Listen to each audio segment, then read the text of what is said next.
Les trésors antiques de Mila, Milève la Romaine.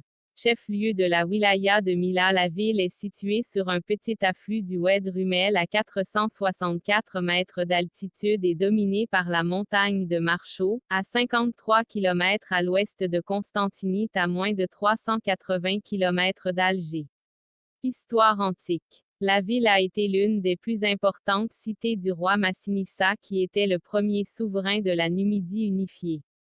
Après la conquête romaine, elle était l'un des 4 grands castellums qui assuraient la protection de Certa Regina Constantine.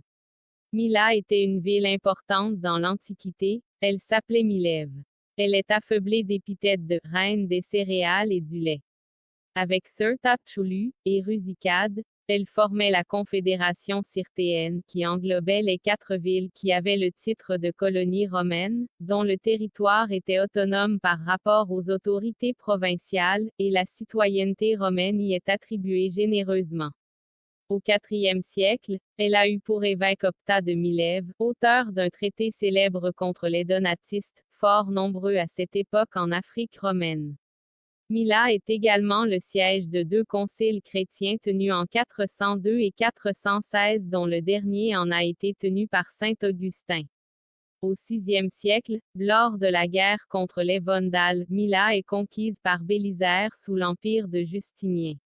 La cité conserve encore la porte et le rempart byzantin, datant d'environ 540. La christianisation de la région s'est faite à grande échelle après la défaite des Vandales par les Byzantins. Cette présence byzantine a duré jusqu'en 674, jusqu'à l'arrivée des conquérants arabes. Sa fontaine romaine, âgée de plus de 17 siècles, Ain-le-Bled est l'unique fontaine au monde qui continue à alimenter l'être humain depuis ses constructeurs romains jusqu'aux habitants algériens de nos jours.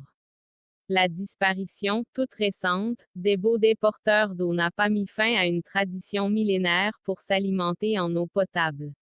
Depuis sa fameuse porte romaine, on peut encore embrasser du regard l'activité qui distingue la cité grâce au commerce, aux mosquées et à la population qui habite les 126 maisons encore occupées.